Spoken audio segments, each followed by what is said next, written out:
remember swinging as a child? Or maybe as an adult. Maybe your mom had to lift you up onto the seat because your feet just didn't quite touch the ground.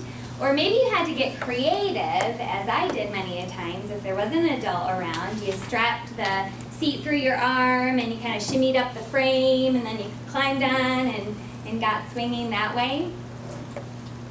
Regardless of how you got on the swing, you must all remember what it felt like as you would have the wind in your face, gliding upwards with your feet swishing through the air and sweeping back down and feeling that rush as you went backwards for maybe the first time. What if I were to tell you that there's a part of our community who's never experienced that rush and stimulation of swinging? Not only is this population of our community excluded, many of these individuals don't have a voice, at least not one of their own, and that's why we need to be their voice. These individuals are nonverbal. They have mental disabilities and physical limitations. However, does that mean that they don't want to have the same joy of swinging as us? The answer is no. And for years, many of our community members have inadvertently been excluded. They've excluded the special needs population from experiencing a safe place to play with accessibility for all children and families to come and play.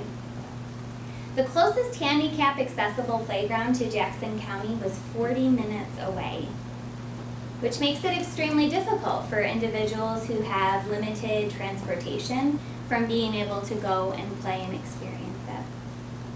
This cause hits close to home for me. As many of you know, I have a 13-year-old daughter who has a severe developmental disability that limits her physically. And for many years, we've scoured the Jackson County area for a place to take our family so that we can all enjoy outdoor play together. The existing playground at Lyle Torrent, which is a public school housed by the Jackson County Intermediate School District, is located right here on Parnell Road. But the playground was built in 1973, and like many other county playgrounds, it wasn't wheelchair accessible. The equipment wasn't safe or usable for students with physical disabilities, and it wasn't suited for most children with cognitive disabilities as well. This is why my husband and I partnered with the Jackson County ISD, Lyle Torrent School District, and the Autism Support Network to be able to raise awareness to support the development of a handicap accessible playground right here in Jackson County. The progress of the project was off to a slow start.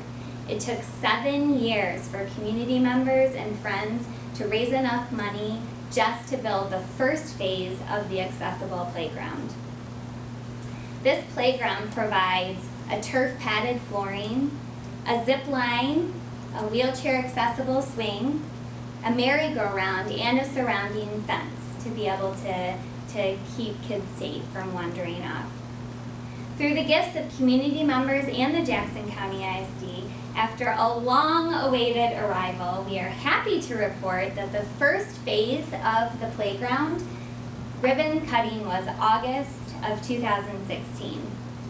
Since then, many children and families have been able to come to the playground and play together, but there's more work to be done.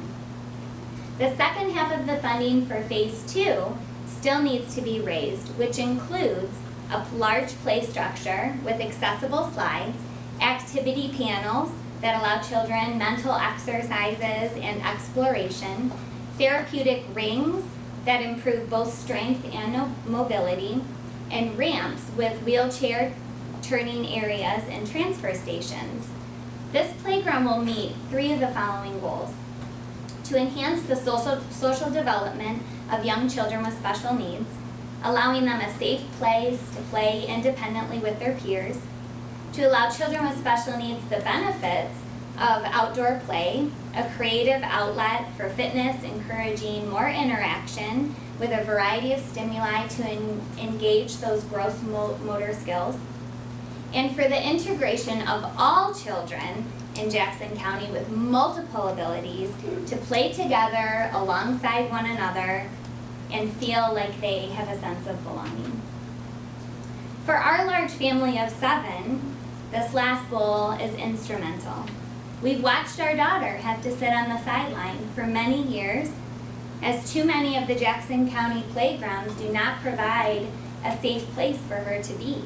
From broken straps on a swing at one of the playgrounds, to a large hill with no sidewalks for wheelchair accessibility for us to get up there. We're tired of not having a suitable place for her and for our family to go. I invite you to come play with us and support the development of Phase 2 of the Handicap Accessible Playground. There are 3 different ways in which you can get involved. The first is becoming a vocal ambassador for the cause.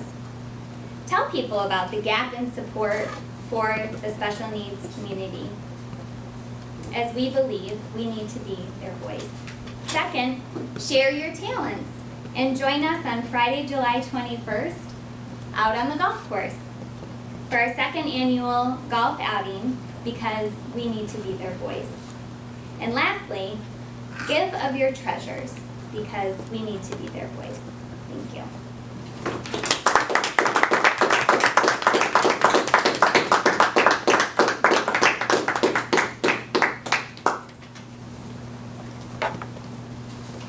Just a side note, down at the bottom here is the first phase of the playground development.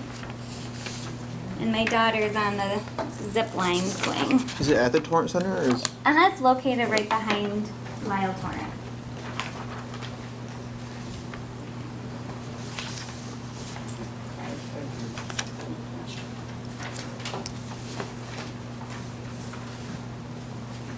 Brian, do you need a couple of minutes to pull together some thoughts? No. Give me 20 seconds. 20 seconds. Timer? A minute on the clock for evaluation. Yeah, that's right. Yeah, it's a minute, so. Do you really want me timing? We do a minute. Yeah. Just so you can just kind of give me a Okay. heads up when the minute's up.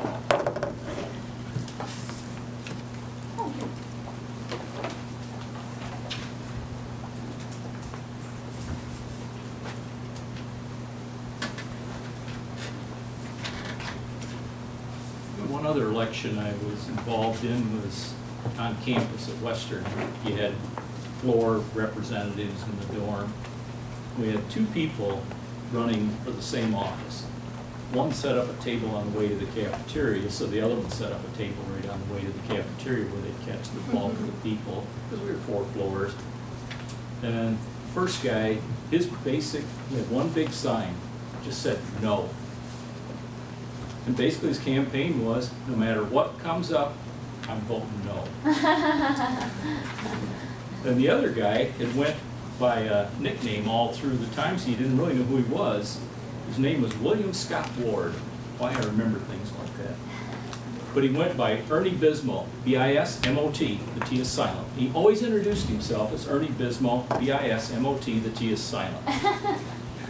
And I don't remember who won. It probably didn't matter. I mean, the scale of the critical items that come up in the dorm as a floor rep. But it was interesting to see the two candidates. One, nobody knew, and the other one just had a big sign that said no.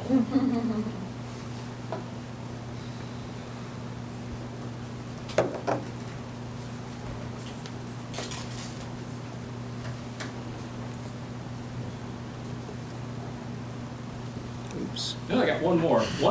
Brian, just